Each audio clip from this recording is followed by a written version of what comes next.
నమస్తే welcome to లియా news.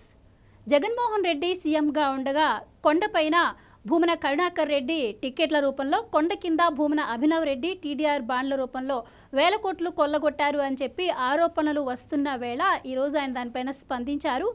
అసలు ఆయన కానీ ఆయన కొడుకు కానీ ఎలాంటి కుంభకోణాలకు పాల్పడలేదని, దీనికి విచారణకైనా ఆయన సిద్ధమంటున్నారు. ఇది చెప్తూనే ఆయన టీడీఆర్ బాండ్ల విషయంలో కావచ్చు, గత 30-35 ఏళ్ల నుంచి ఒక మహిళా అధికారి చక్రం తిప్పుతున్నారు, ఆవిడకి టీడీపీ నేతలతో సంబంధాలు ఉన్నాయి అని చెప్పారు. కానీ ఆవిడ పేరును మాత్రం ఆయన వెల్లడించలేదు. ఇందుకే ఆ మహిళా అధికారిని ఎవరు, మరి నిజంగానే భూమన కరుణాకర్ రెడ్డికి ఈ కుంభకోణానికి సంబంధం లేదా తెలుసుకునే ప్రయత్నం చేద్దాం. మనతో ఉన్నారు ప్రముఖ ఆర్థిక, రాజకీయ, సామాజిక విశ్లేషకులు రాజేష్ అప్పసాని గారు. నమస్కారం. నమస్కారం. భూమన కరుణాకర్ రెడ్డి గారు ఆయన పైన వస్తున్న ఆరోపణలపై ఒక వీడియో రిలీజ్ చేశారు సార్. ఆ వీడియో ఒకసారి మీరు కూడా చూడండి, తర్వాత దానిపైన మీ అభిప్రాయం తెలియజేయండి. నిన్న పురపాలక శాఖ మంత్రి నారాయణ గారు తిరుపతిలో విలేకరులతో మాట్లాడుతూ టీడీఆర్ బాండ్లకు సంబంధించి తిరుపతిలో పెద్దగా ఏమీ జరగలేదు అని ప్రకటించినట్టుగా ఈరోజు పత్రికలలో వార్త చూశాను. ఆయన మళ్ళీ దానికి భిన్నంగా మాట్లాడినా నాకు అభ్యంతరం లేదు.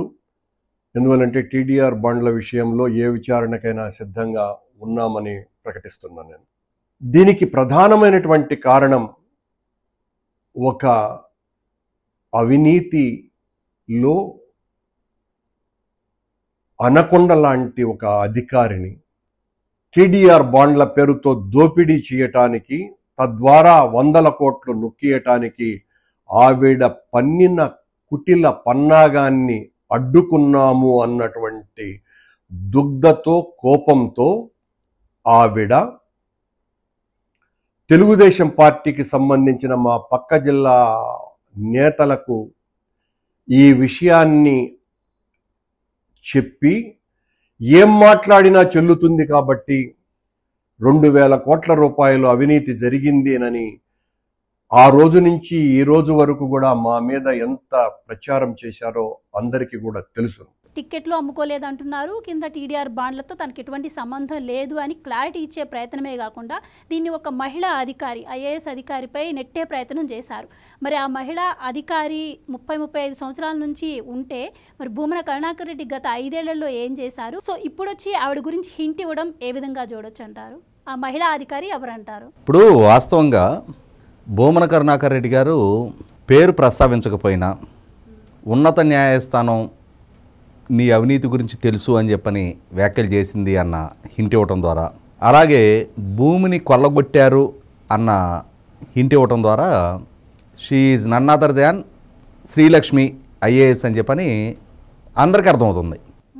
అంటే ఆయన జగన్మోహన్ రెడ్డి గారి అక్రమాస్తుల కేసులో కో-అక్యూజ్డ్, ఓబులాపురం మైనింగ్ కేసులో సంవత్సరాల తరబడి జైల్లో ఉండొచ్చిన, మళ్ళీ తిరిగి జగన్మోహన్ రెడ్డి గారు ఏరి కోరి తెలంగాణ నుంచి కేంద్ర ప్రభుత్వ అనుమతులతోటి ఆంధ్రప్రదేశ్ రాష్ట్రానికి తీసుకొచ్చుకున్న, జగన్మోహన్ రెడ్డి గారి ప్రభుత్వంలో ప్రస్తుతం స్పెషల్ చీఫ్ సెక్రటరీగా పనిచేసిన శ్రీలక్ష్మి గారు సీఎంఓలో తన శాఖకి సంబంధించిన మంత్రులను కూడా లెక్క చేయదు, కింది స్థాయి అధికారులని పురుగుల కంటే హీనంగా చూస్తుంది, రాష్ట్ర వ్యాప్తంగా వేలాది కోట్ల రూపాయల అవినీతికి పాల్పడింది. అలాగే ఆమె రోజుకి కట్టుకునే చీర 1,00,000 నుంచి 1,50,000 ఖరీదు చేస్తుంది. ఆమె ఒక్కొక్కటి 50 లక్షలు ఖరీదు చేసే 10-11 విగ్గులు ధరిస్తుంది అని చెప్పని చెప్తా ఉన్నారు. అంటే రోజుకు ఒక విగ్గు ధరించి ఆఫీస్కి వస్తుందని చెప్పని చెప్తా ఉన్నారు. అంటే భూమన కరుణాకర్ రెడ్డి గారు ఈ వ్యాఖ్యలు చేయడం ద్వారా ఏంటంటే, ఒకవేళ రాష్ట్ర వ్యాప్తంగా నేను ₹1 అవినీతికి పాల్పడలేదని చెప్పని చెప్తున్నారు. అంటే మా ప్రభుత్వంలో అవినీతి జరిగిందని అడ్మిట్ అవుతున్నాడు ఆయన. కానీ పాలకుడిగా జగన్మోహన్ రెడ్డి గారికి సంబంధం లేదు, శాసనసభ్యులుగా మాకు సంబంధం లేదు, మా మంత్రులు కూడా ఆ ముందు డమ్మీలే, ఆమె ఇష్టారాజ్యంగా అవినీతికి పాల్పడింది. అంటే రేపు రోజున మీరు ఎక్కడన్నా ఏదైనా విచారణ చేసుకొని ఏదైనా మా ప్రభుత్వ హయాంలో అవినీతి జరిగిందని చెప్పి నిర్ధారణ అయితే దానికి బాధ్యులం మేం కాదు, కన్సర్న్ మినిస్టర్లు కాదు, ముఖ్యమంత్రి కాదు, ఎమ్మెల్యేలం కాదు. బలికా బక్రా ఒక మహిళా అధికారిని ఎంచుకున్నాడు.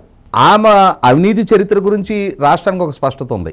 ఆమె మైనింగ్ ఇండస్ట్రీ సెక్రటరీగా ఉండి ఓబులాపురం మైనింగ్ కంపెనీ నుంచి జగన్మోహన్ రెడ్డి గారు గాలి జనార్దన్ రెడ్డి గారి ద్వారా ఏర్పాటు కాబోతున్న బ్రాహ్మణి స్టీల్స్కి క్యాప్టివ్ మైన్స్ అనే, అంటే ఆ ఫైల్లో ఉన్న ఆ నోట్ ఫైల్లో క్యాప్టివ్ అనే పదాన్ని తీసేసిందన్న ఆరోపణ మీద ఆమె మీద కేసు నమోదైంది, అరెస్ట్ అయింది, జైలుకి వెళ్ళింది. దాని మీద చాలా ప్రతివాదనలు జరిగినాయి. మంత్రిగా నాకు సంబంధం లేదు, ప్రిన్సిపల్ సెక్రటరీగా ఆమెను తీసుకున్న నిర్ణయం అని చెప్పని సబితా ఇంద్రారెడ్డి గారు స్టేట్మెంట్ ఇచ్చారు. ఆ కేసులో నాటి మైనింగ్ కమిటీ రాజగోపాల్ అరెస్ట్ అయ్యాడు. సంవత్సరాల తరబడి గాలి జనార్దన్ రెడ్డి జైల్లో ఉండొచ్చాడు. మొన్న రీసెంట్గా తెలంగాణ హైకోర్టు కూడా, సుప్రీంకోర్టు కూడా శ్రీలక్ష్మి మీద విచారణ జరగాల్సిందే అని చెప్పని, సిబిఐ కోర్టులో విచారణ ఎదుర్కోవాల్సిందేనని చెప్పని, అంతకుముందు ఆమె మీద విత్రాయిన ఛార్జెస్ని మళ్ళీ పునరుద్ధరిస్తా నిర్ణయం తీసుకున్నారు. ఆమె అవినీతి చరిత్ర గురించి రాష్ట్రానికి ఒక స్పష్టత ఉంది, సిబిఐకి స్పష్టత ఉంది, న్యాయస్థానాలకు స్పష్టత ఉంది. అటువంటి అధికారిని ఎందుకు జగన్మోహన్ రెడ్డి గారు ప్రత్యేకంగా తీసుకొచ్చుకొని నియామకం చేసుకున్నాడు? ఎందుకని ఆమెకి అంతటి ప్రాధాన్యత ఆయన హయాంలో ఇస్తూ వచ్చాడు? అంటే తన కేసుల్లో కో-అక్యూజ్డ్ కాబట్టి అని చెప్పనే. రేపటి రోజున ఆమె ఎక్కడైనా అప్రూవర్గా మారితే తన బతుకు మొత్తం ఎక్కడ న్యాయస్థానం దృష్టికి వస్తాయని చెప్పిన భయంతో తీసుకొచ్చి ఆమెకు ఆ విధమైన ప్రాధాన్యత ఇచ్చి పక్కన పెట్టుకున్నాడా? ఇదే భూమన కరుణాకర్ రెడ్డి చెప్పాలి. ఎందుకంటే ఇదే భూమన కరుణాకర్ రెడ్డి ఏమంటున్నాడు? ఆమెని లంకిణి అంటున్నాడు, అభినవ రజియా సుల్తాన్ అంటున్నాడు. మరి అంతటి తీవ్ర వ్యాఖ్యలు చేస్తూ ఉన్నప్పుడు, ఆమెన్ని వేల కోట్ల రూపాయల అవినీతికి పాల్పడుతూ ఉన్నప్పుడు, మీ ప్రభుత్వానికి అప్రతిష్ట వస్తూ ఉన్నప్పుడు, ఎందుకని మీ శాసనసభ్యులందరూ మీ నాయకుడిని సంప్రదించి ఆమెను తప్పించే ప్రయత్నం చేయలే? మీకే భాగస్వామ్యం లేదు, మీరు స్వాతి ముత్యాలు ఆయన ముత్యాలు, అవినీతి మొత్తం ఆమె చేస్తూ ఉంది. మరి ఇంకా మీ ప్రభుత్వము, మీ నాయకులు, మీ నాయకుడు, మీకున్న మీడియా, మీకున్న సోషల్ మీడియా, మీ వ్యూహకర్తలు, మీరందరూ ఏం చేస్తూ ఉన్నారు? ఇవాళ ప్రజలలో ప్రజాప్రతినిధులుగా మీ ప్రతిష్ట పణంగా పెట్టబడుతూ ఉన్నప్పుడు మీరు ఎందుకని మౌనంగా ఉన్నారు? అంటే మీరు మౌనంగా ఉన్నారా? మిమ్మల్ని మౌనంగా ఉంచారా? ఈ విధమైన అవినీతి చర్యలు జరుగుతూ ఉన్నాయని చెప్పని మీ నాయకుడి దృష్టికి మీరు తీసుకెళ్లారా? లేదు, నాయకుడికే ఇష్టమైనప్పుడు మనకెందుకులే అని చెప్పని ఆ రోజు మౌనంగా ఊరుకున్నారా? ఈరోజు ఒక మహిళా అధికారిని బాధ్యురాలుగా చూపించి మీ మీద వచ్చిన ఆరోపణలలో మేము శుద్ధపూసలు అని చెప్పని చెప్పుకునే ప్రయత్నం చేస్తున్నారా? 100% శ్రీలక్ష్మి గురించి ఎవరికి ఎట్లాంటి డిస్ప్యూట్ లేదు. ఆమె వ్యవహార శైలి పట్ల రాష్ట్రానికి ఒక స్పష్టత ఉంది. కానీ మీ నాయకుడు ఎందుకు ప్రాధాన్యత ఇస్తూ వచ్చాడు?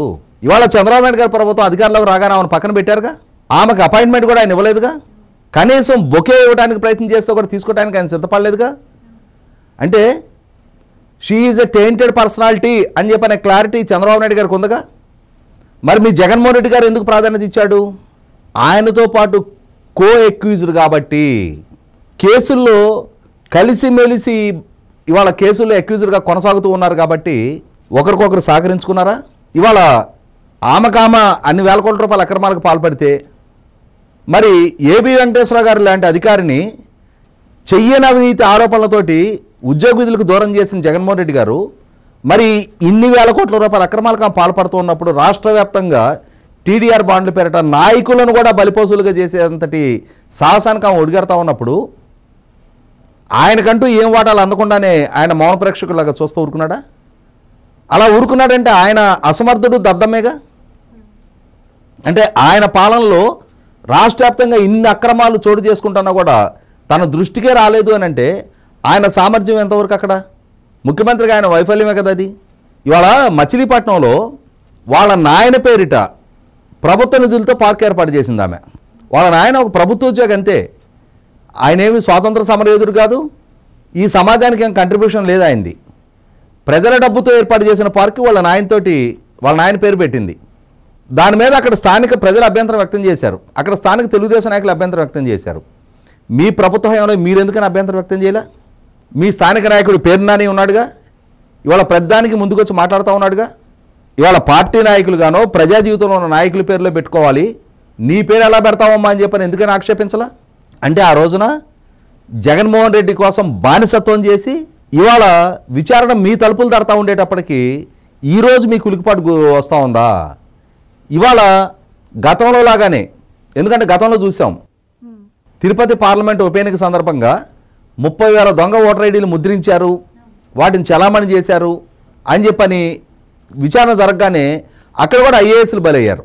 అక్కడ పోటీ చేసిన గురుమూర్తికి సంబంధం లేదు, ఆ ఓటర్ ఐడీలు డౌన్లోడ్ చేసి ప్రింట్ చేసిన వీళ్ళ కొడుక్కి సంబంధం లేదు. ఐఏఎస్ గిరీష, అక్కడ Tirupati municipal deputy commissioner Chandramouleshwar Reddy, సిఏలు, ఎస్ఐలు, హెడ్ కానిస్టేబుల్ దాకా వాళ్ళు సస్పెండ్ అయ్యారు. ఇప్పుడు కూడా వేల కోట్ల రూపాయల అవినీతికి ఒక అధికారిని బలిపశువుగా చూపించే ప్రయత్నం చేస్తున్నారు. ఇవాళ శ్రీలక్ష్మి కూడా రిలీజ్ అవ్వాలి. ఇంతగా ఊడిగం చేసి వీళ్ళ కోసం అన్ని సంవత్సరాలు జైల్లో ఉండి మళ్ళీ తిరిగి పోస్టింగ్ తీసుకొని వచ్చి అమరావతికి ఆమె చేసిన ద్రోహం మున్సిపల్ సెక్రటరీగా ఉండి, ఎందుకంటే మున్సిపల్ ప్రిన్సిపల్ సెక్రటరీగా ఉండి హైకోర్టుకి వెళ్ళి హైకోర్టులో ఈ తీర్పు అమలుపరచడానికి 2022 మార్చి 3వ తారీఖు అమరావతికి అనుకూలంగా ఇచ్చిన తీర్పులో ఆమె హైకోర్టులో ఒక అఫిడవిట్ ఫైల్ చేసింది.